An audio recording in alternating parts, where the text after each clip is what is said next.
സദൃശവാക്യം 24:13-14. മകനെ, തേൻ തിന്നുക, അത് നല്ലതല്ല. തേൻകട്ട നിന്റെ അണ്ണാക്കിന് മധുരമത്രേ. ജ്ഞാനവും നിന്റെ ഹൃദയത്തിന് അങ്ങനെ തന്നെ എന്നറിയുക. അപ്പോ ദൈവത്തിൻ്റെ ജ്ഞാനം അതൊരു തേൻകട്ടയോടാണ് ഉപമിച്ചിരിക്കുന്നത്.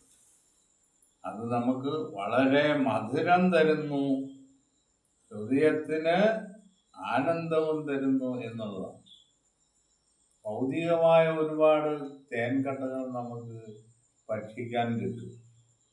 പക്ഷെ അതൊന്നും നമ്മുടെ ഹൃദയത്തിന് ആനന്ദവും ആശ്വാസവും സന്തോഷവും നൽകുന്നതല്ല.